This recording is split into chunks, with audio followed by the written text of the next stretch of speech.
Kevin Graffagnino is a renowned historian and author. His 2024 new biography of Ira Allen is in our Athenaeum collection. It's checked out currently, but please come back and check it out. And he just is giving us his copy of his newest publication, Vermontiana, the Annotated Checklist. Isn't that a beautiful book? So come back and check that out. And Mr. Graffagnino is selling and signing copies of his Ira Allen biography, and he can talk more about that. And we are so pleased to have you with us tonight. Thank you.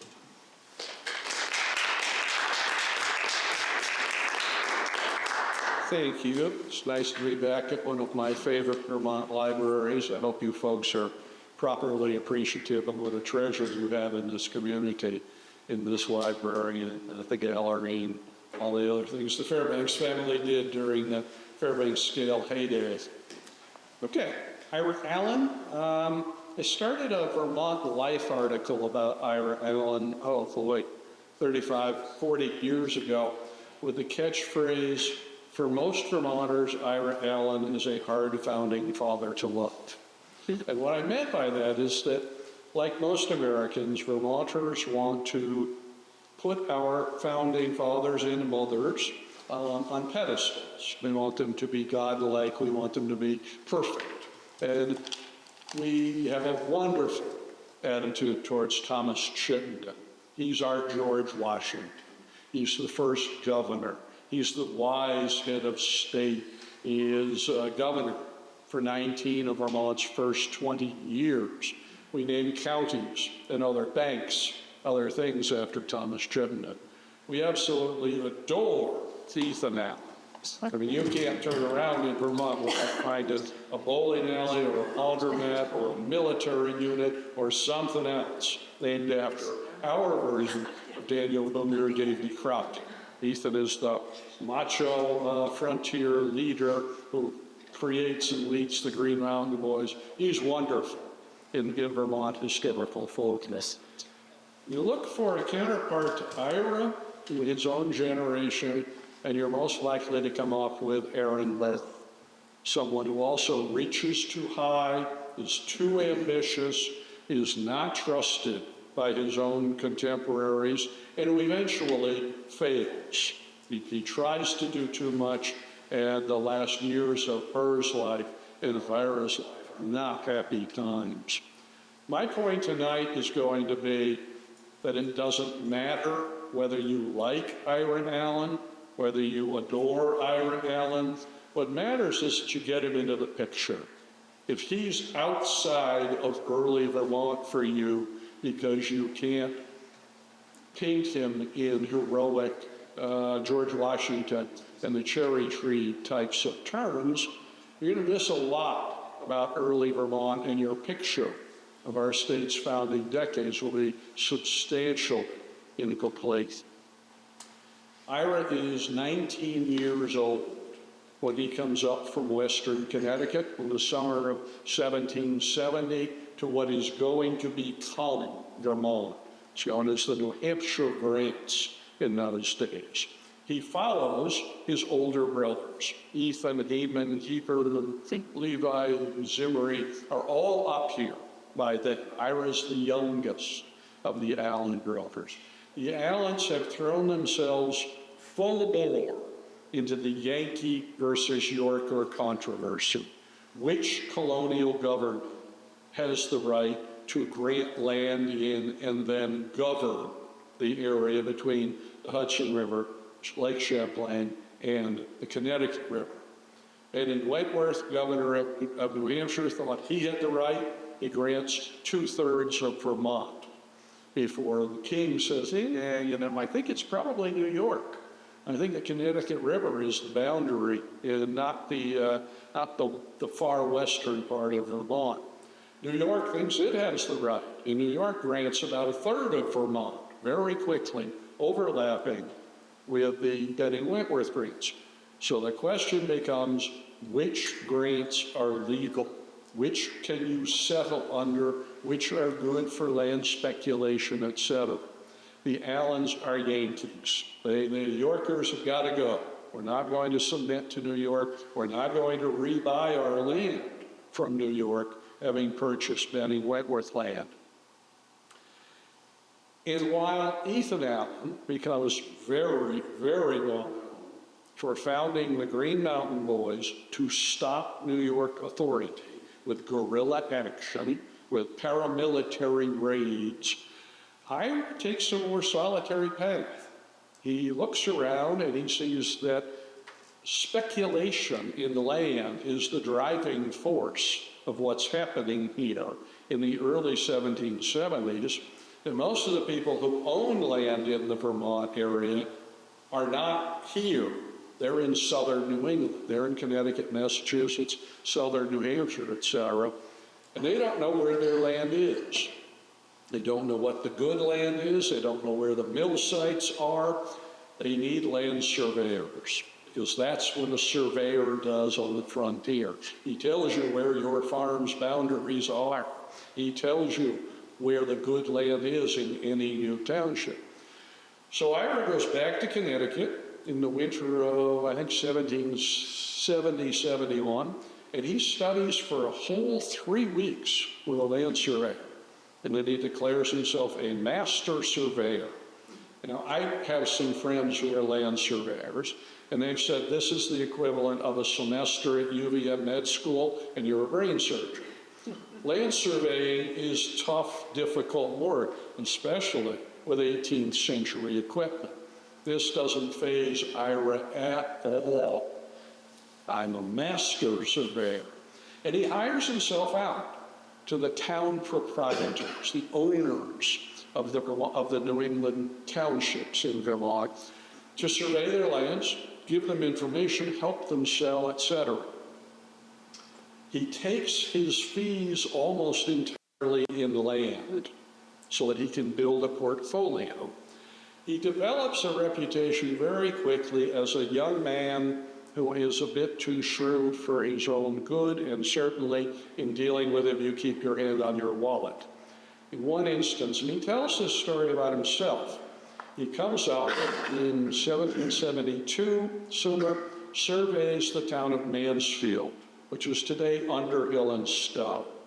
And he finds out that his land in Mansfield is the top of Mount Mansfield, which in a pre-Skeeto, pre-tourism day is not worth anything. He goes back to the men who hired him and he says, I will sell any land I own in Mansfield, except that mountain, except my land. He doesn't call it the mountain. And they say, why is that? He says, because it is covered with gumwood trees. Now, they didn't know what a gumwood tree is. You don't know what a gumwood tree is. I don't know. And they asked him, quite reasonably, and he said, well, a gumwood tree is like the cherry tree. It's a hardwood, excellent for furniture. It's very, very valuable. Well, I've been on the top of Mount Mansfield. There ain't no gumwood trees. There's rock, there's ice, there's snow, and there's scrub pines, and that's about it. By the time Ira is done with his story, the Mansfield proprietors have bought his mountain at a profit and given him land in the valley, which is what he wanted all. And he goes away whistling a merry tune. And even though Ira is the youngest and by far the smallest of the Allen brothers, his big brothers call him Stub because he's so small. Ethan's about 6'2", 240, which in those days would be NBA power forward size, maybe Karl Malone or Shaquille O'Neal. Ira is about 5'6", 135 pounds. He's not going to beat anybody up. You don't want him on your side in a bar fight. You want Ethan. And even though he's young, even though he's small, he's the one who comes up with the family plan for empire. He goes back to Connecticut where they winter, and he says to his brothers and their cousin, remember, Baker, you guys have got it all wrong. You've been buying land in what are today Bennington, Windham, Windsor, Rutland counties. This is not where the future is.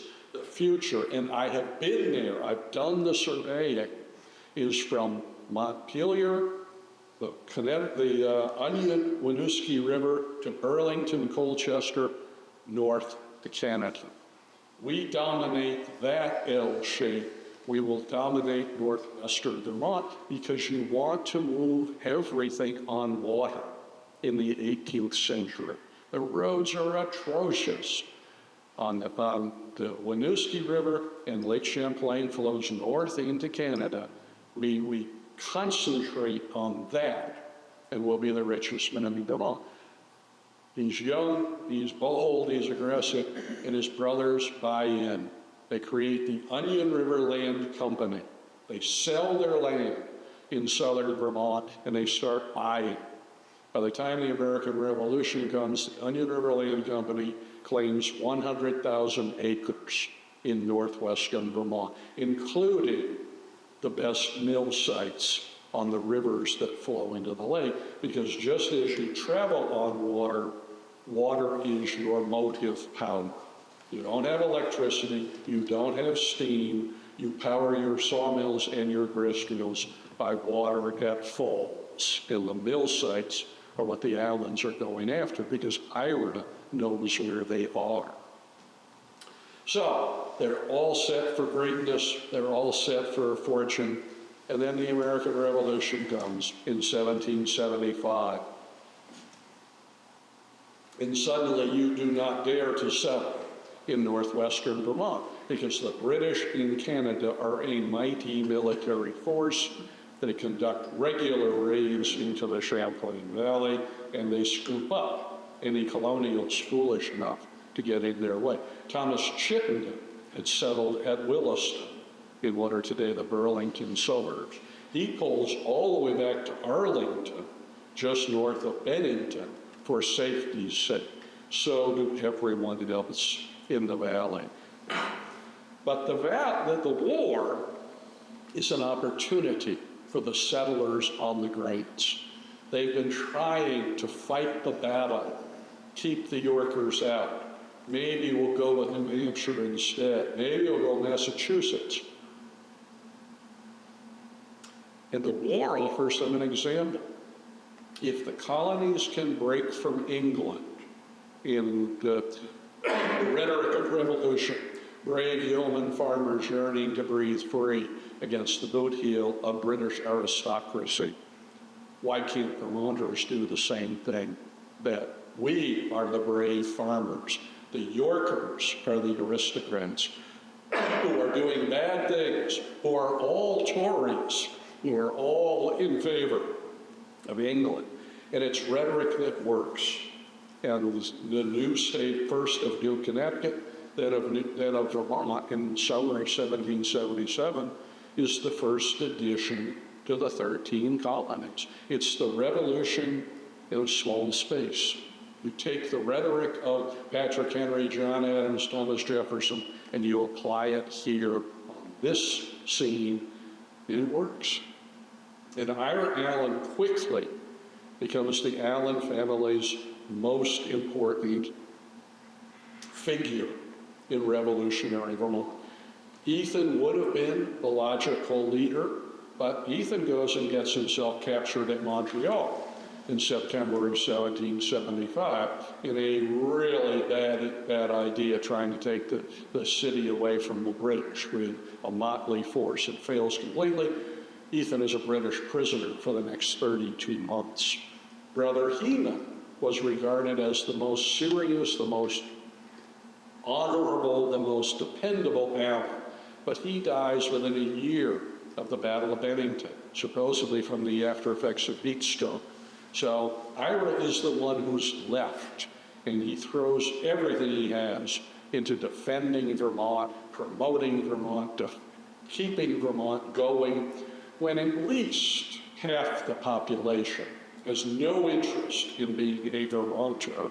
They're thinking about maybe New Hampshire, maybe New York. They don't share the goals that Thomas Chittenden and the Allen family do.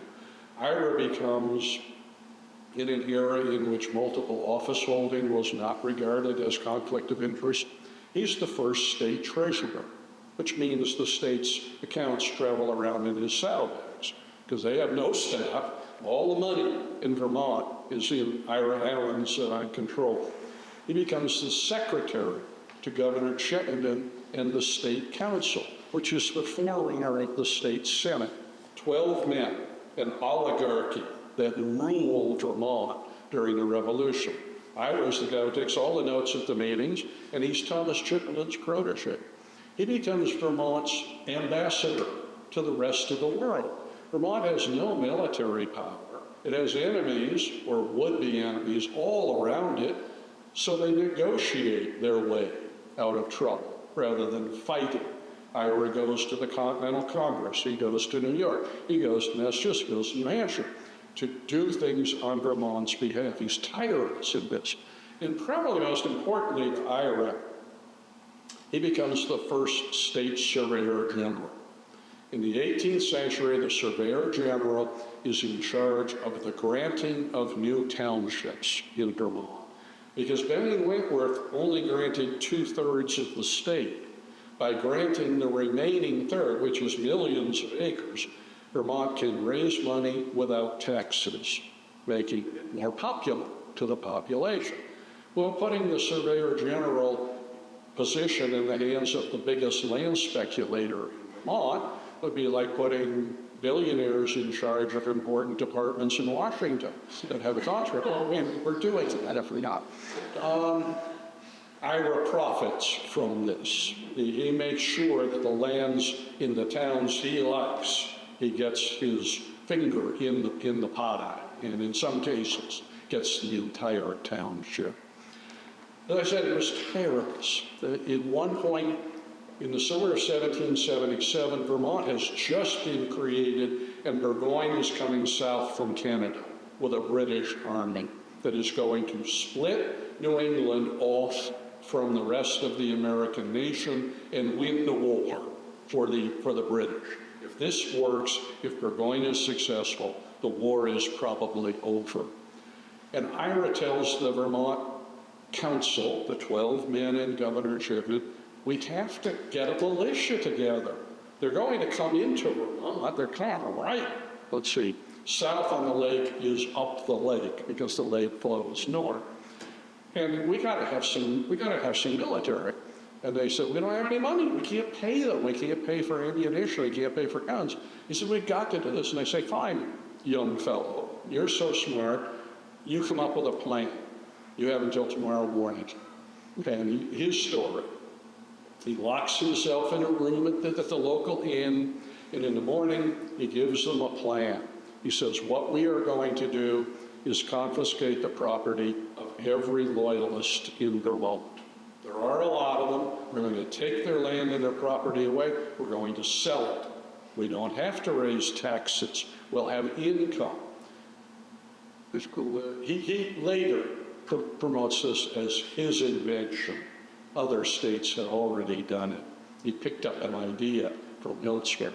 But the council likes it, so they institute it. They go with courts of sequestration and confiscation. If you're a Tory, we're taking your land. If you're opposed to Vermont, we're going to declare you a Tory and take your land.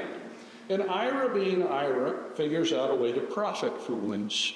Some of these properties are among the best lands in Vermont. And what happens is, the way they do this, they're called vendu or vendu sales.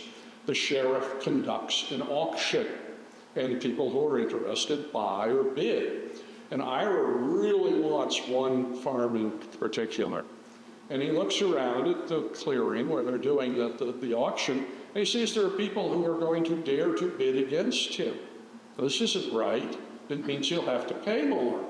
So he huddles with the sheriff. The sheriff says to the small crowd, folks, there's a glitch in our paperwork. We'll convene here tomorrow at 12. Well, to you and me, that means 12 noon. To Ira and the sheriff, it means 12 midnight. So at 12 midnight, the sheriff and Ira gather in the clearing, and the sheriff says, who will bid a shilling on this nice farm? Sold to the short man and the lantern. And again, these are stories that Ira tells about himself to tell you how clever he is. He is clever, but again, the reputation for untrustworthy, it's pretty well founded. The other real talent that Ira develops during the Revolution was an extraordinary one. The Allens never made it past what we would consider high school. Ethan trains for college, never gets to go. And yet, in spite of that, Ethan and Ira Allen become extremely effective writers. They publish like crazy. They set up a printing press in Hanover, New Hampshire, then called Dresden, that is controlled by the Vermont government. And they turn out pamphlets and broadsides and little books about Vermont's situation. Why Vermont should exist, why Vermont is better, why Vermont is patriotic. And again, they're adapting what they're reading from the seacoast, from the Patrick Henrys and the Adams cousins, etc. in Boston. It's always, we are patriotic Americans. The Yorkers are bad, bad people who probably all favor England in this war. And it works. Ethan has a warlike reputation, and the Green Mountain Boys are certainly a fearsome force you don't want to see riding to your cabin if you're a Yorker. But the Allens are in a lot more battles during the American Revolution with him than they do with the sword. And there's a good book waiting to be written about the Allens as the Vermont exemplars of the backwoods press during the war. Bernard Allen, one of our greatest historians, wrote The Rhetoric of the American Revolution 45 years ago. It's a magnificent book. But if you weren't in Boston, Philadelphia, New York, or somewhere else on the coast, Bernard Allen didn't know it exists. I told him this once. He admitted I might be right. I was a presumptuous upstart from Vermont, so getting further than you might be right. So, the great thing about the Allens in the American Revolution, the great controversy of early Vermont history, is what is known as the Haldeman negotiations. In 1780, the British, Burgoyne has lost, been captured. The war is uncertain. We win some battles, they would say. They look at the situation in northern New England and they say, Vermont's been trying to get into the Union. They've asked repeatedly, and repeatedly Congress has said, not during the war, not today, not now, maybe never. New York is opposed. We don't know. But for the British, that's an opportunity. What if we get Vermont to drop out of the American Revolution and return to British control? That would really throw the American cause into the toilet. So the only Vermonter they've ever heard of is Ethan Allen, because he had been a prisoner in England and was a celebrity in England. He's the equivalent of a television star because he's exotic and he's big and strong and he's loud. So they send a spy to talk to Ethan in 1780. What do you think? When we come back to England, we will make you your own province. We will guarantee the Benning Wentworth land grants. Anything else you want, just join us again. And Ethan's response is, I don't want to be Benedict Arnold, because Arnold by then had been unmasked and had to flee to the British lines. But he then goes on to say, but it's an interesting idea. And so the British start a conversation. You read any biography of Ethan Allen, and there are probably several downstairs in the Vermont collections, and the authors will unanimously tell you Ethan was in charge. Ethan ran the Haldeman negotiations. I don't buy it, and it's not just because I wrote about Ira Allen rather than Ethan. If I'm running a treasonous, clandestine activity that will get me hanged if George Washington figures it out, I want somebody sneaky, I want somebody quiet, I want somebody sly, I want somebody unnoticed, i.e. I want Ira Allen, not Ethan, because Ethan is the biggest drinker, the biggest braggart, the loudest voice, the barroom fighter. You don't make him master spy. Thomas Chittenden, who doesn't get the credit he deserves for his leadership during the Revolution, picks Ira and he sends Ira north to the far end of Lake Champlain to negotiate with the British agents. Ira goes up repeatedly. He spends countless hours negotiating on Vermont's behalf. The British very quickly develop a mistrust of him. They write back to Haldeman from Lake Champlain. He's sneaky. He's like trying to nail Jello to the wall. We can't believe anything he says, but the prize is big enough. Let's keep going. At the same time, I mean, this is tricky business. If the British decide you're leading them on, they'll arrest you, put you in some deep, dark hole in Quebec City, and they may let you out when the war is over. At the same time, the Americans are starting to get suspicious. Why no more raids from Canada against the Vermont frontier? Why are they releasing Vermont prisoners of war? Why are they acting like the Vermonters are their friends? So the patriots in Vermont, and there are a lot of them, want to know what's going on. Why is all of this happening? And at one point, they will not imprison you, they will hang you if they become convinced you're serious in these negotiations. At one point, in the summer of 1781, Ira has to give one speech to both sides. The Vermont legislature calls him in and says, tell us what you're up to in open session. And he knows there are two British spies in the gathering who've been sent south to see what does this tricky guy say when he's not up here in British territory.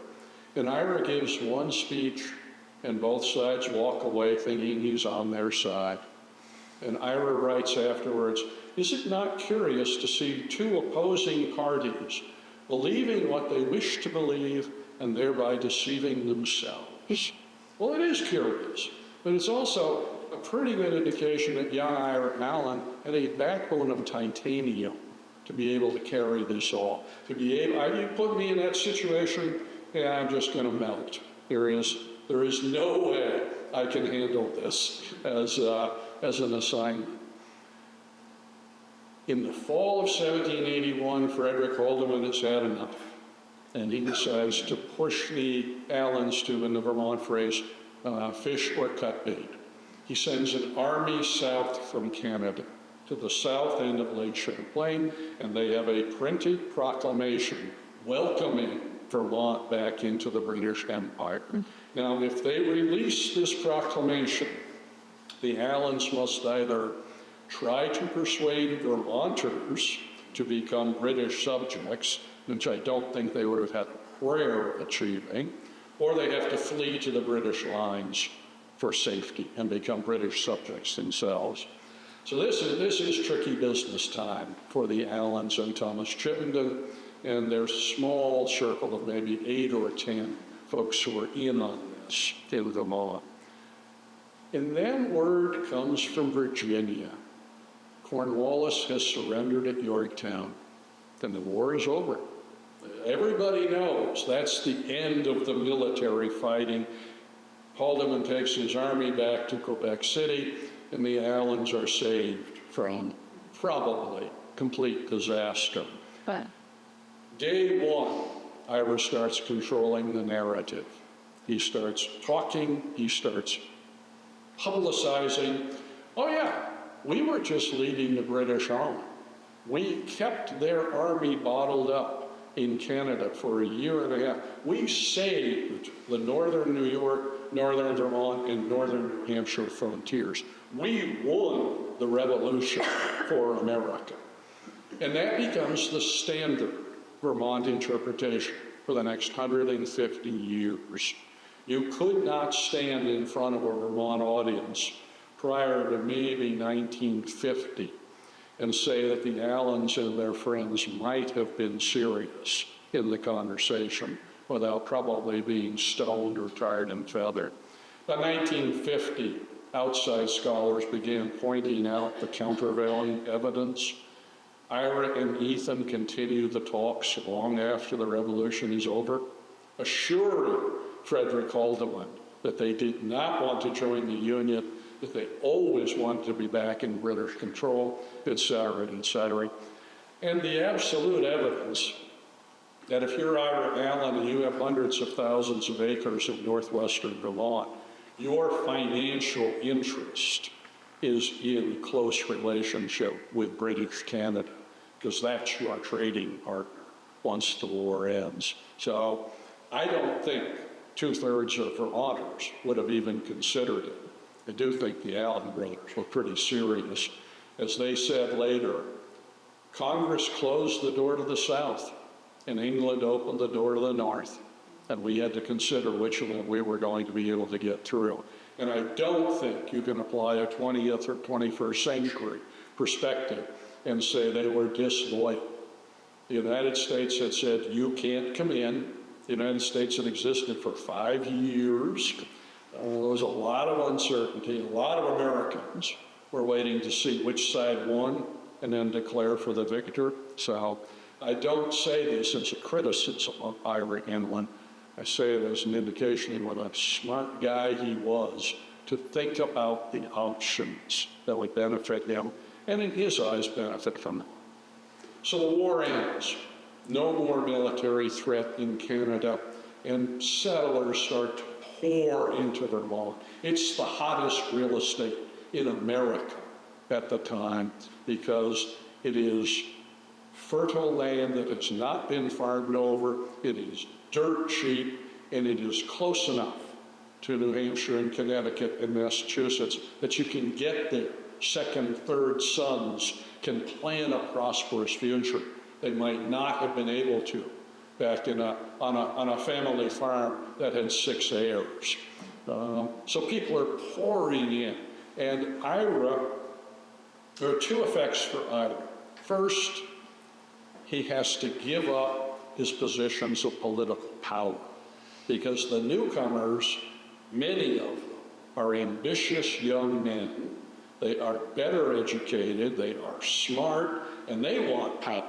And they don't share any of Ira's interests. So men like Stephen Roe Bradley and Isaac Tickner and the Shipman brothers, they come in. Ira is forced out as treasurer. He's forced out as secretary to the council. Most importantly, he's forced out as surveyor general. So he has no popular lines of support. Ethan could have been elected to something. People don't like Ira Allen, so he doesn't have that popular support. Okay, so politics, he's lost most of his influence. But this leaves him free to go back to the family land, develop the Champlain Valley. He moves north. He had spent the war in Sunderland, down in Bennington County. He moves up to the falls of the Winooski River. What is today Winooski City was then the town of Colchester. He starts to develop, he builds mills and forges there because it's a mill site. Those falls powered mills into the early 20th century at Winooski. And he begins to develop the plan for what he has always called the country my soul delighted in, i.e. the Champlain Valley. By now, he claims 200,000 acres of Champlain Valley, Grand Isle County, and Franklin County lands. He sets up brother Levi, who had been a Tory during the Revolution, at an outpost in St. John's on the British side of the border. Vermont joins the Union in 1791. Levi is the good Tory. He is a trading post. And Ira and Levi are going to develop trade. You are going to send the products of the agricultural frontier, grain, potash, lumber, north to Quebec City, because you're going to move it on water, and the water flows north. So you get these big rafts together, and you float them to Quebec City, and then you bring back the manufactured goods from England that a frontier society wants but cannot create. A great idea. Along the way, Ira keeps busy at various other things. How many of you are either UVM grads or parents of UVM people? Yeah, okay. Ira is the principal force behind the foundation of the University of Vermont. Vermont joins the Union in March of 1791. Everybody knows that they will create a university in the fall session of the legislature because a new state should have a university. It proves you're legitimate. Ira promotes this like crazy, and the legislature decides, let's have a bidding war. Bennington wants it, Windsor wants it, Woodstock, Williamstown, Rutland. Everybody wants the university because they're smart enough to see it's prestigious, and if it grows, it's an economic driver. It's like getting a state prison in the early years. Everybody wants the state prison too. So there's a bidding war in the summer and early fall, and the top bid is 400 pounds, which is a lot of money in 1791. Mostly from these towns, it's land and free materials, not a lot of cash on the frontier. Ira just waits till the bidding is over.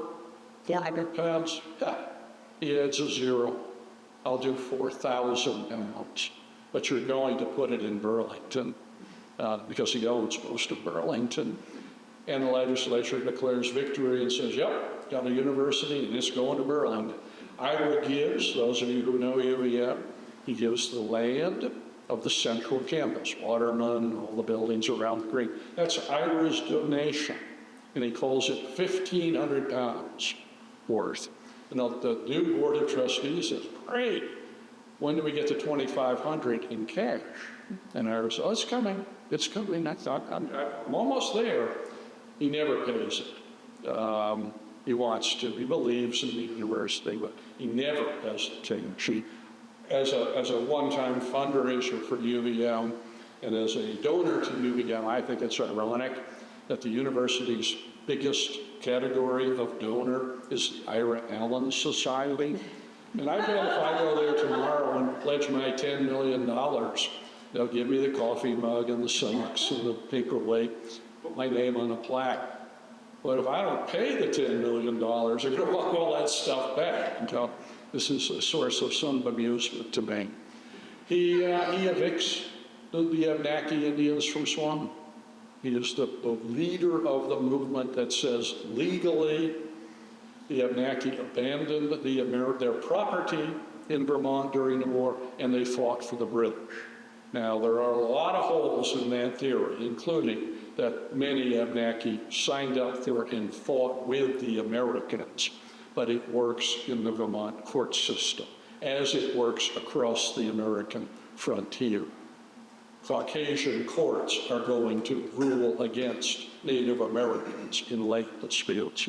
This has made Ira the principal villain of early Vermont history for Vermont Native Americans. Well, he gets married. He makes it into his late 30s, a bachelor, and then all of a sudden he's 38, I think. He marries a woman he calls my favorite, Miss Enos. Jerusha Enos was 13 years younger. He married 1789. His wedding present to her, out of his 200,000 acres, is the entire town of Irisburg. He gives her Irisburg as a wedding present. Now, I'm sure Jerusha looked at this and said, hey, 35,000 acres of wilderness, where the Helen gone? Well, where's my Mercedes? Where's my Cuisinart? Where's something useful? But when Ira goes bankrupt 25 years later, it's the only thing the family hangs on to, because it's her town, not his town. So it becomes very important to the Ira, post-Ira family success. The plan, two-way trade, is a great idea on paper. It runs into three problems that torpedo it. One, the Richelieu has rapids. In water is high, it's tough to float a raft without it deteriorating. When the water is low, you can't get anything over the rocks. So that's really a problem. Two, the British outposts at the end of the lake. We're now under United States, Great Britain trade agreements. Ira can't negotiate anymore on Vermont's behalf because Vermont is a state. So that's a problem. The British customs officials are mischievous lads. Ira will get there with his raft on a given day. They'll let him through. Sure, come on. Next day, they say, oh yeah, only if you pay a very substantial fee, most of which we intend to pocket. It doesn't help the bottom line. And some days they're having so much fun, they just throw everything on the raft into the lake. So this is a problem for consistency. The greatest problem is you float all of your goods to Quebec City, Lake Champlain, Richelieu River, St. Lawrence River, to the biggest city in North America. And when you get there, the Quebec merchants know you cannot float your stuff back. So they offer you 2 cents on the dollar for everything you try to sell them. And Ira's correspondence is full of complaints about those nasty, stinky, shady, dishonest merchants at Quebec. So by the middle of the 1790s, Ira is drowning in red ink. He can't pay his taxes. He has no profit. He has no cash flow. His competitors, because there are a lot of other land speculators, are sniping away at him in court. No, my deed is better than your deed, etc.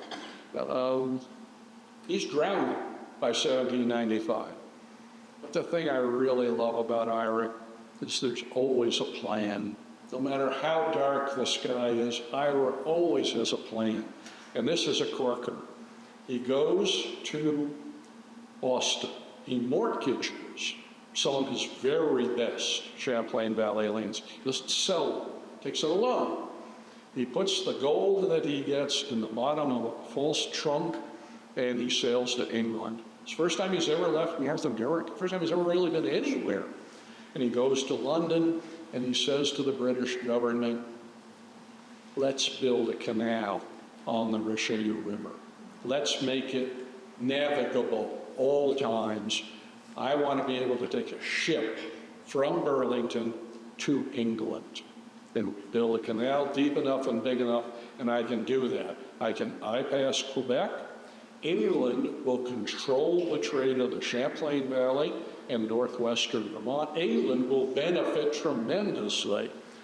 And, well, yes, Ira Allen will become the richest man in New England. But this is it's a good idea, folks. He runs into real frustrations. When he left, Thomas Chittenden had named him a major general in the Vermont militia. So he could go to London, General Ira Allen of Vermont. And he finds out that the Brits do not care. He's a short, badly dressed nobody, colonial wannabe, somebody they've never heard of. If they remember it at all, it's that we didn't trust him during the Holloman negotiations. So they keep him, as he puts it, a dancing attendance in outer offices, which means he gets to sit out there in the waiting room with the secretary and can't go in to see the decision maker. Finally, this goes on for months. Finally, they let him in to see the undersecretary of something or other, and that guy looks down his nose at Mr. Colonial Wannabe and says, that's not a bad idea. We may do it. But if we do, what in the world do we need you fit up? Now, to you or me, that's it. Game's over. Sneak back to Vermont, try to salvage something. Not to Ira. If plan A doesn't work, there's always plan B. Opposite, totally opposite way to achieve the same goal. You can't deal with England in 1796, what do? You cross the English Channel and you negotiate with France, England's greatest enemy in the world. You go to Paris, France has finished the French Revolution. They've beheaded almost all the aristocrats, animals, almost all the aristocrats, servants, anybody they knew or owed money to, etc. And the Directory is in charge, a small group of rabid revolutionaries. democracy, liberté, égalité, fraternité. Let's export to the world what we've accomplished. And Ira picks up on this, and he gets an audience, and he says, you guys want to export the French Revolution? What better place to export it to than Canada, where your French-Canadian brethren are yearning to breathe free with the boot heel of British tyranny on their necks. Let's reverse the French and Indian War. Let's take Canada back. Let's cause a revolution in British Canada and create a new democratic republic. We'll call it United Columbia. And France will gain, England will lose, the revolution and democracy will triumph. It's a great idea. And when we do, hey, let's build a canal on that pesky part of the Richelieu River. And I will take seagoing vessels from Burlington to France. And France will dominate trade in Canada and in northern England. And the Directory loves it. Ira says, what I need guns, and I need a small French army. I need enough guns for 10 or 20,000 soldiers, and I will arm them. I will recruit at least 10,000 Green Mountain boys, and we will overthrow the small, weak British garrisons in Canada. And then France will send a bigger army over and we'll get control. England won't be able to take them back. His Directory likes it. They've got thousands and thousands of captured guns, and a German gun is not interchangeable with a French gun, which isn't interchangeable with an Austrian gun. Not everybody's carrying an AK-47 or whatever. So they have lots of free guns to give him. And they have created the Batavian Republic in Holland, and they give him operating money printed by the Batavian Republic.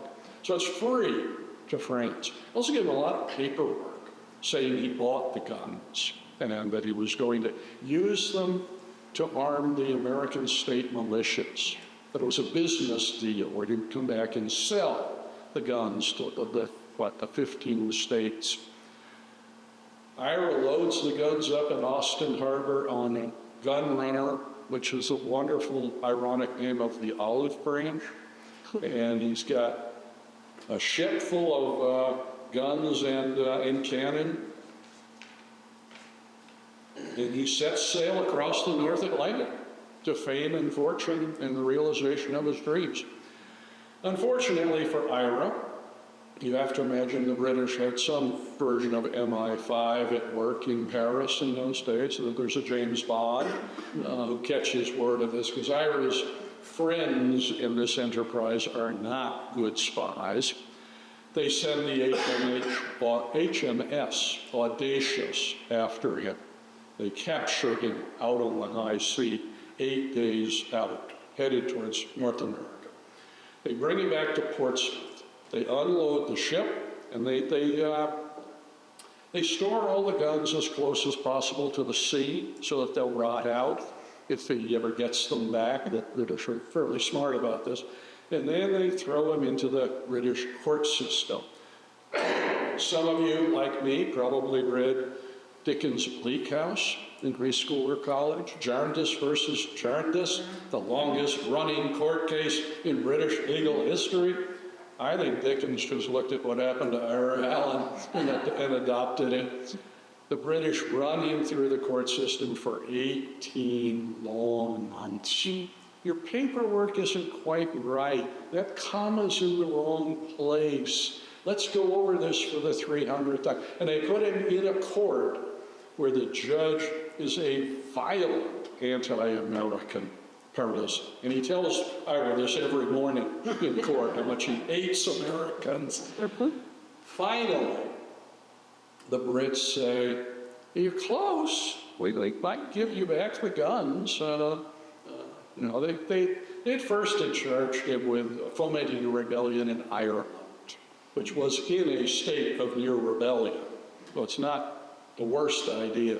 And he says, guys, I'm 8 days across the Atlantic headed to North America. He almost says Canada. And they said, oh yeah, well then you must have been deciding to have a revolution in Canada, which is exactly true. He can't admit that. Finally, after all this wrangling and cost, the Brits say, yeah, okay, you just need a little more paperwork, another bill of sale or something. And Ira makes the worst decision of his life. He crosses the channel again, and he goes to Paris, thinking the directory which helped him will help him again. What he didn't figure on is that France's version of the Wheel of Fortune has spun about 300 times. All of his directory pals are dead or in exile, and the new powers look at him and say, funny-looking guy, only speaks English, nobody trusts him. England sent him, British spy, and they throw him in prison. They don't charge him with anything. They just toss him in one of the biggest prisons in Paris and let him rot. And in those days, in most prisons in Europe, if you don't pay for your food, you don't get any food. So Ira lives for over a year on handouts from Americans in Paris, Joel Marlowe and others, who are there for business or diplomacy. Never gets charged, no idea. His health suffers terribly. I mean, he really goes into a state of physical decline. After about a year, the French let him out. They don't tell him why, just, we need this room, get out. He's in such bad health that he can't leave France for a year. He can't survive the voyage across the Atlantic. And the French won't give him will give him papers to leave. They won't put him back in prison, they won't let him go away. Finally, he gets back to Philadelphia. He has the captain build him a cabin on the deck of the ship so that he doesn't have to be down in steerage on a cot or a hammock. Gets back to Philadelphia, rests up a bit, comes back to Vermont, spring of 1801. He had told Jerusha, I'll be gone 6 months. He's gone 5 years. And you expect the result. Everything is in ruins. The speculators have stolen his land. Taxes that he didn't pay have taken away much of his property. His debts have skyrocketed.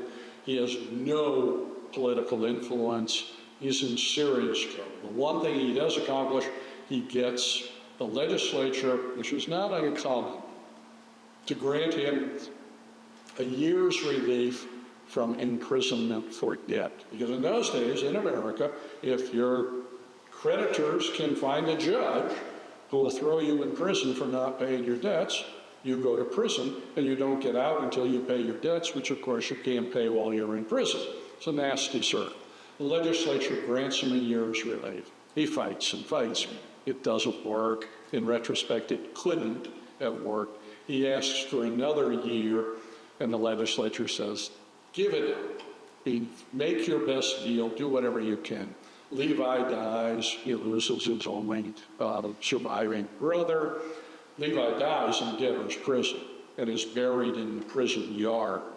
Because in those days, if you take the body of a debtor, you become responsible for the debts. So Levi lies somewhere under the old YMCA building in New Burlington, we think, unmarked grave.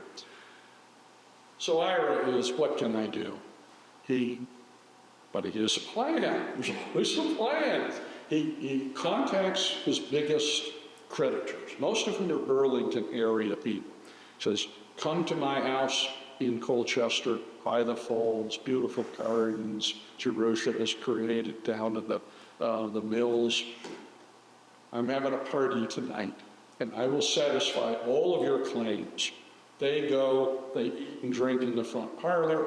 Ira sneaks out the back door, gets on a little ship, goes down the Winooski River to the lake, and this time he goes south. He goes all the way to Kentucky because there's a loophole in the federal bankruptcy law. that says if you can get one citizen in good standing to swear to a judge that you have no creditors for more than $50, you can get immunity from imprisonment to death.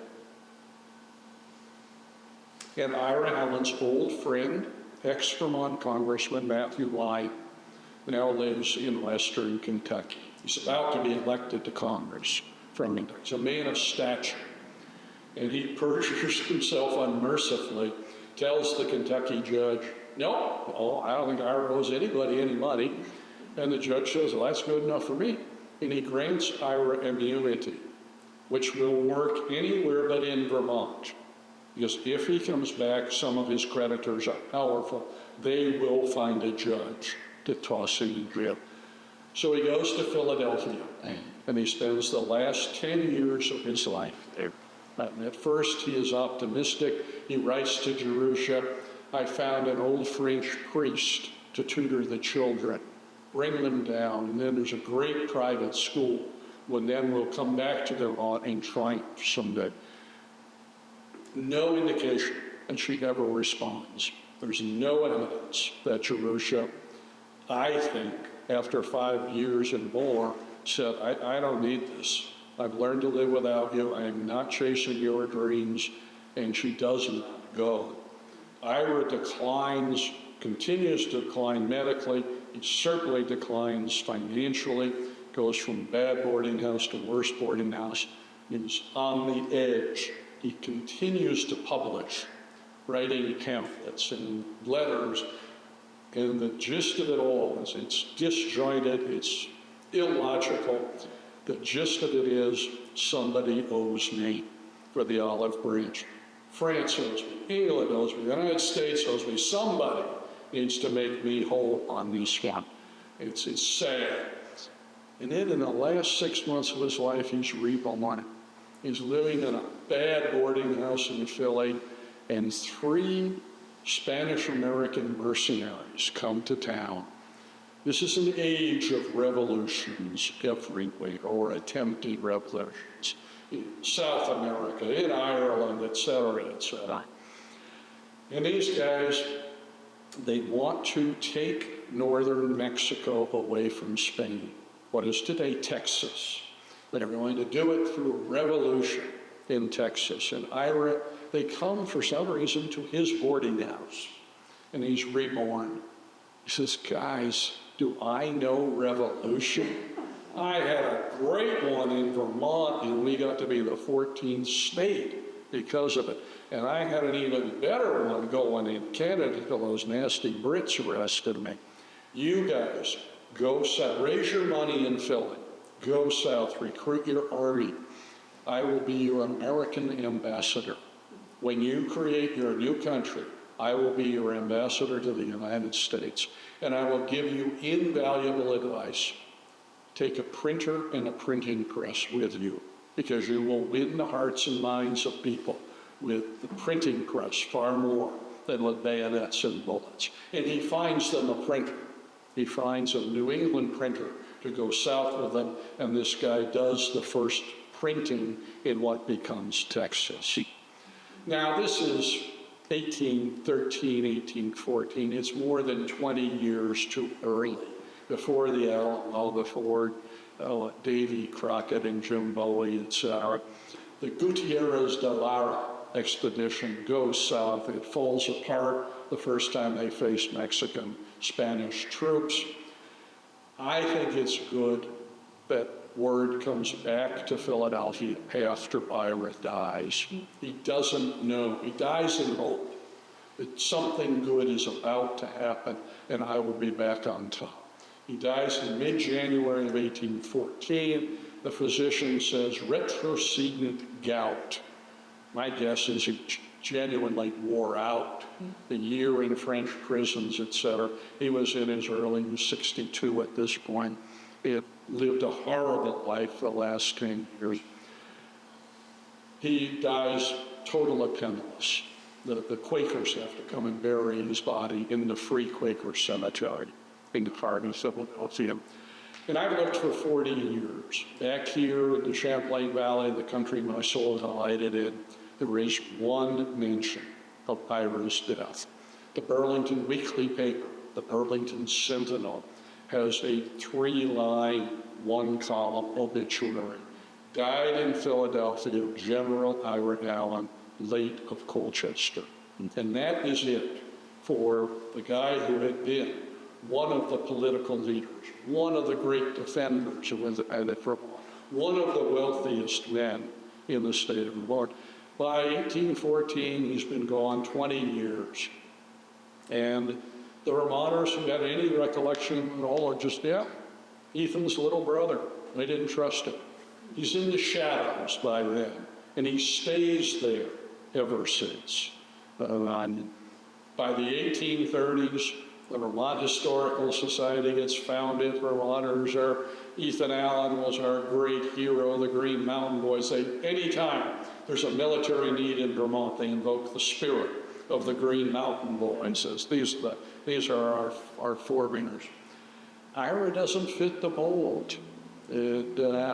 Vermont forgets about him, willfully decides not to include him in the picture. He's still there for the most part. Again, if you're from away, the only Vermonters you've ever heard of are Ethan Allen, Ben and Jerry. Maybe you remember Calvin Coolidge as one of our 2 presidents.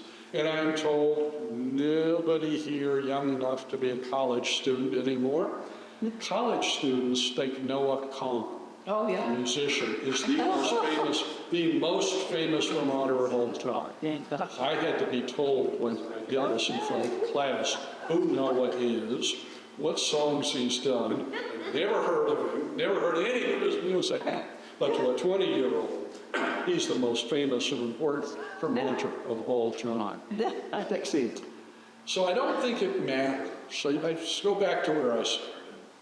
You don't have to love him. In fact, it's important that we look at the founding generations as human beings rather than I think there were a couple of, marble busts out there in the hallway.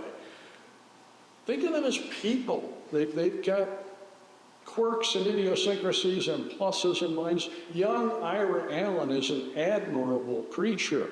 I mean, he is brave. He puts his life on the line. He fights for Vermont. Old, middle-aged Ira falls into economic despair and takes a darker path. But so do many of us. And the question is, does the good and the admirable that he accomplished outweigh the faults, the human failings that all of us are likely to have?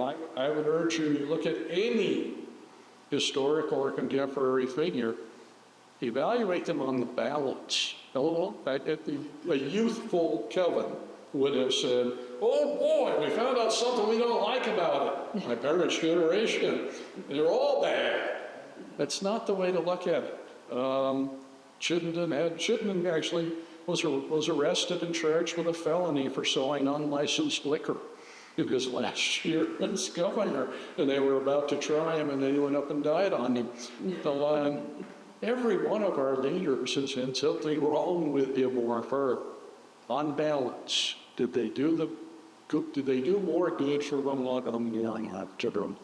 I'd argue strongly, Ira deserves your respect, if not your affection. So put him in the picture.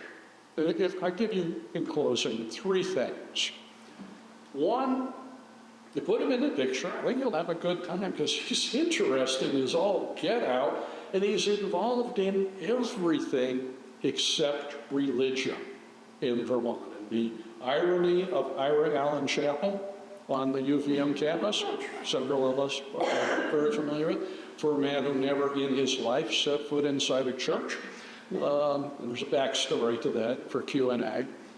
I think you'll enjoy yourself. 2, I'm pretty darn sure you're going to learn a lot more about early Vermont if you include Ira in your picture. As I said, he is involved in everything: politics, finance, land speculation, settlement, negotiating with foreign powers, etc. In 3, I am absolutely certain that whether Ira's watching you up there our new leader. He'll enjoy the attention. Thank you. Now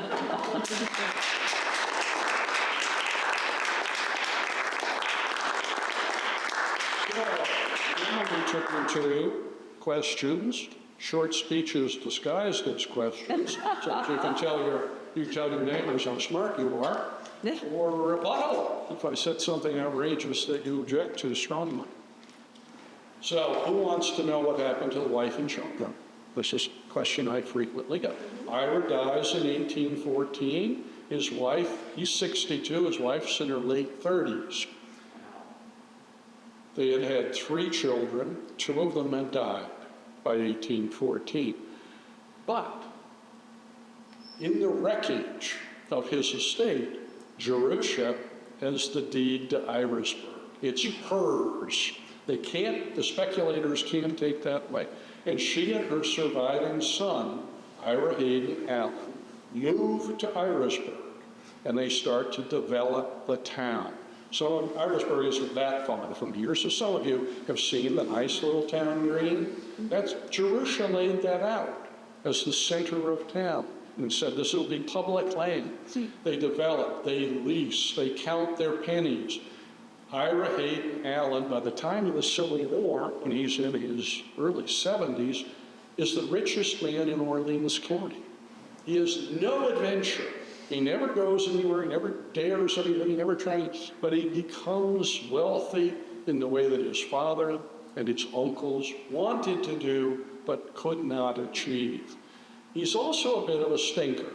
UVM has, I was curator, UVM has fabulous Vermont history collections, including papers of the Henry Stevens family. Henry Stevens from Barnet, first president of the Vermont Historical Society. Never threw a piece of paper away in his life. And UVM, VHS, the Clements Library at the University of Michigan, where I was director, and UCLA are beneficiaries. Wonderful collections of Stevens materials. In the 1850s, Henry Stevens discovers that one of Ethan Allen's children is old and living in poverty in Michigan. And he says, let's bring him home. Let's bring him back to the green. Let's buy him a little farm, and he can live out his days here in the Green Mountain State where his father was our hero. Quite reasonably, he thinks about Ira Allen, richest man in Orleans County. And he says, you knew him. You were kids together in Burlington and Colchester. You played together. And the letter of response is in the Stevens papers. Ira Allen writes back, says, oh yeah, we were pals when we were kids. I don't owe him anything. I'm not paying for him to get a farm. Forget it. So the whole idea falls apart because that was Stevens' big donor. And I think you could have bought him a farm with a change in the cushions of the couch, for God's sake. And he just stiffs him. And I won't do it. And I think, yeah, I like you. Oh, I like your father a lot better than I like you. So who wants to know about Ira Allen Chapel? Why is there a chapel? That's my question. Why is there a chapel at UVA named after a deist who never went to church?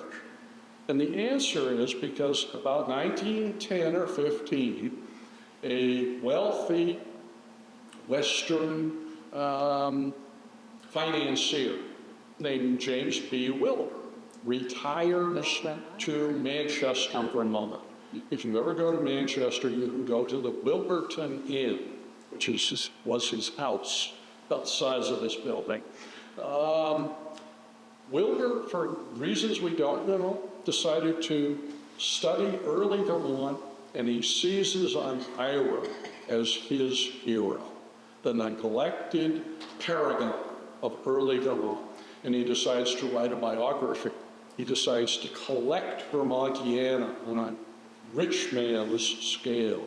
And this is over a century ago. I talk about good stuff being available in the 19-teens. And Guy Bailey is president of UVM, one of the greatest fundraisers in Vermont. And he seizes on Wilbur as UVM's salvation. UVM is struggling financially. And he says, Mr. Wilbur, you are so smart. you are so wise, you're so wonderful.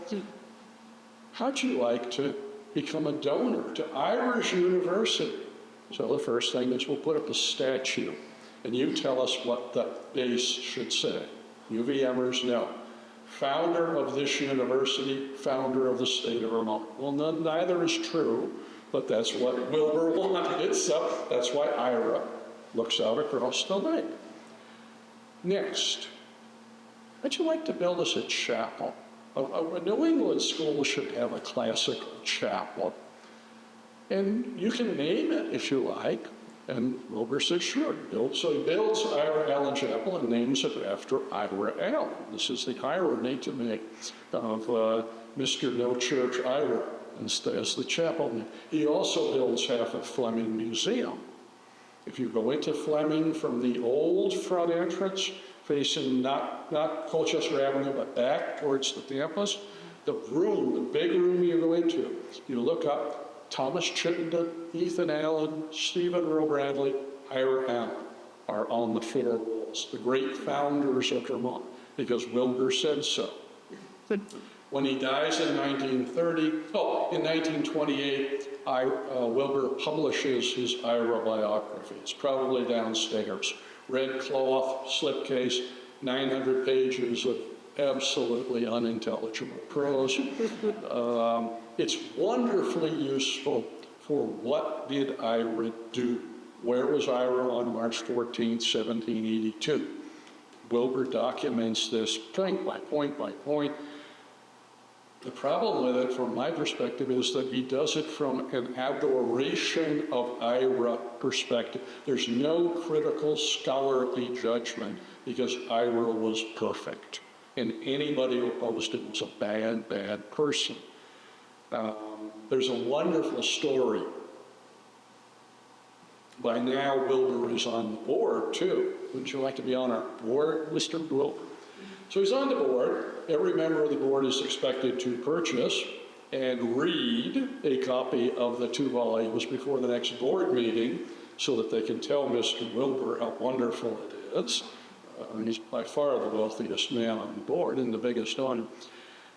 And George M. Powers of Morrisville, Chief Justice of the Vermont Supreme Court, is on the board. And I heard this directly from his daughter, who told it to me when she was in her 80s.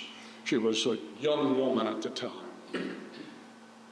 Said mother and father were in the library, sitting in front of the fire. Then mother looks, dad is trying to read the biography, which he is struggling with.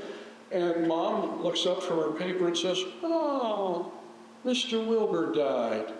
Dad picked up the biography, tossed it into the fire, and said, I don't have to read that damn thing. It's a good story. But when he dies, Wilbur does the right thing. He leaves UVM his Vermontiana collection, which becomes the genesis of the great Vermont collection. The only competitor is the Vermont Historical Society collection. And he leaves some $3 million, which today, what, be 90 million or thereabouts at least. It remains, adjusted for inflation, the largest gift UVM has ever received. But he puts a limitation on it.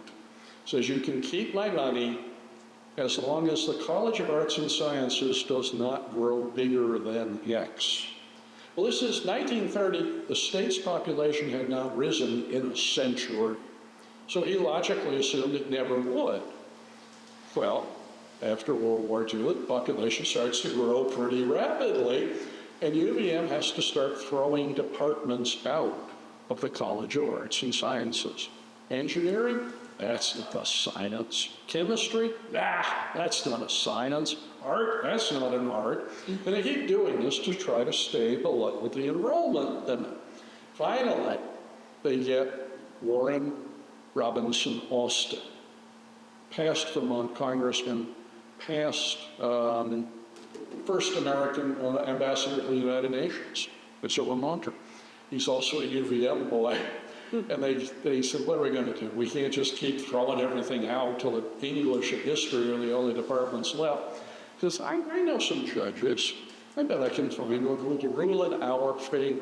And they go to his chosen judge, and the judge said, Mr. Wilbur would understand. And so you guys are okay. By this point, the Wilbur family has sued.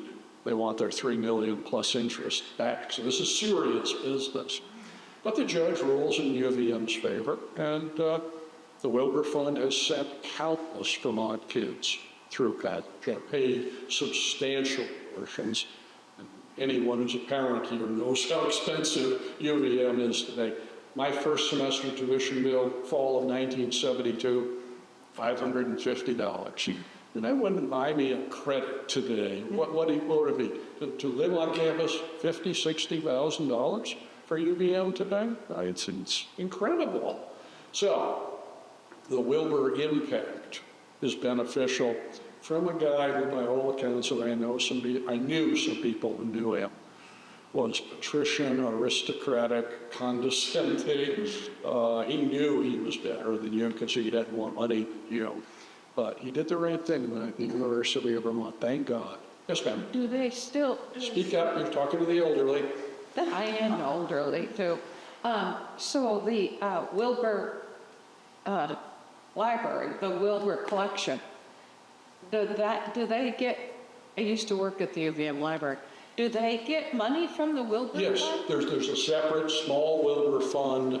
Oh, I would guess it's in the millions today. It was in the hundreds of thousands for principal when I was there. That's a great story. But there is an endowment that throws off income for the support of the special collections, the Vermont activities of the special. I think they have dropped the Wilbur name. I was curator of the Wilbur collection of Vermontiana. I think now it's just the Vermont Research Collection.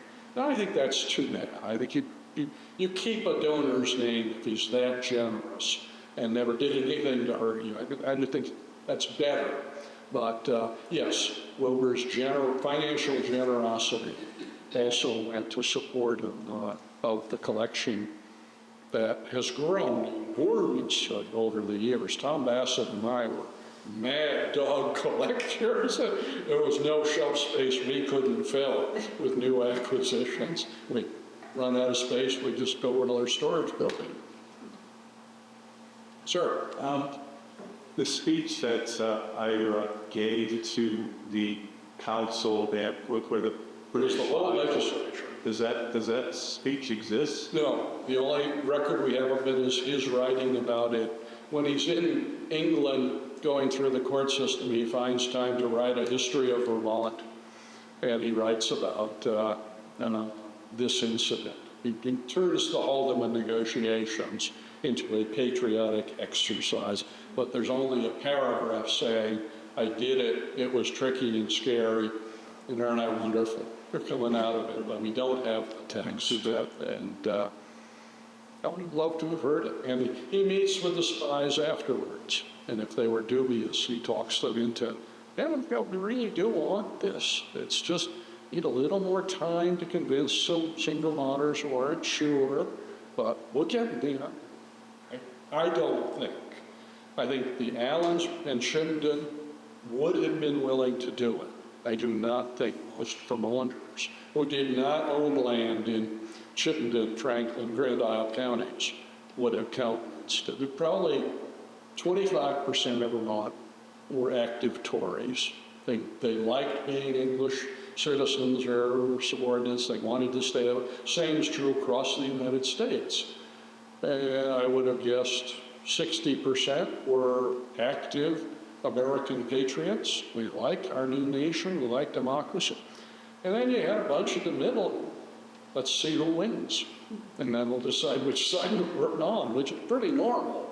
I think Vermonters would have never agreed to this in 1781. They might have surrendered to a British army rather than be slaughtered, but I don't think they had any popular support, which is why they kept it so quiet.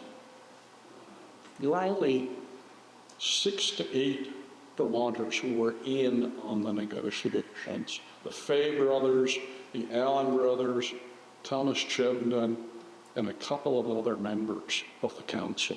They kept it as much under wraps as they could, except for the fact that the British are no longer raiding, they have no military activity on our border, and they keep sending prisoners back. Why do they think we're their friends? No, reasonable question. No. Afterwards, Ira said, hey, do you see how well we did that? Do you see how smart we were? We saved thousands of American lives by keeping all of them uncertain. No. Yeah, but then you kept talking to him eagerly after the war is over, up until the point Vermont joins the Union, which Ira released.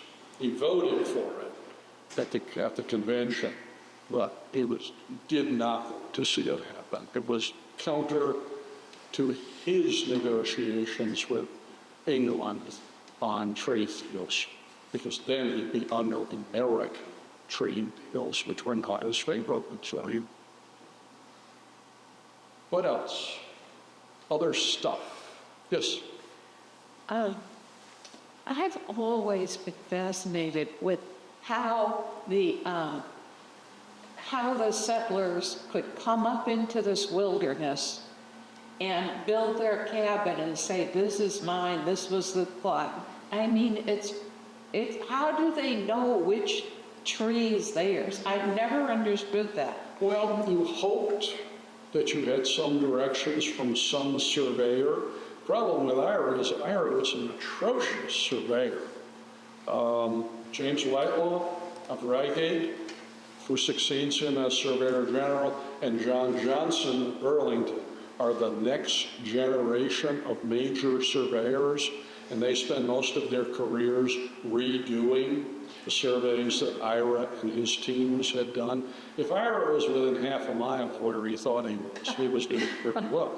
The thing was that there was so much land that it was to the advantage of the town proprietors to have you clear your land, build your cabin, help settle it along, even if you were on the wrong plot of land. They'd figure it out so that the guy who actually owned your land would get some land somewhere else in town. It wasn't,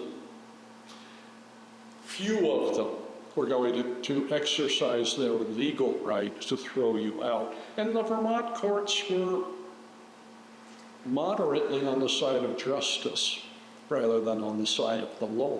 If you came up and you were an honest settler and you made a mistake, it was still all to the good that you were here. And what I'm amazed at is the incredible amount of physical labor these people had to put into it, because these were big trees. And one of the things I forgot to mention about evaluating Ira, 99% of us in that situation are going to be, the boundaries of our farm are as far as our ambition will go. We got to clear some land, we got to build a cabin, we got to try to get a crop in so we can survive the winter, so next year we can clear some more land, and that's it. And Ira looks at the wilderness and he sees Burlington as a city on a hill. He sees Lake Champlain teeming with waterborne commerce. He's a dreamer, he's a visionary. And like most frontier visionaries, he goes bankrupt. You can track these guys from Maine to California. They're a generation ahead of what everybody else is thinking, and they don't have the cash flow to carry it through. It's the next generation. In Burlington, it's the Catlin brothers. It's Gideon King, who becomes Admiral of Lake Champlain. These are the people who succeed, but they succeed at what Ira thought could happen. And I really admire the dreamers. But I'm not. I haven't looked at my life and I don't know when I've ever taken a life-threatening chance at anything. But Ira did. And these are the people that I think at least, very least, deserve our respect. I mean, I liked it when Bobby Kennedy said some people dream of see what is and ask why.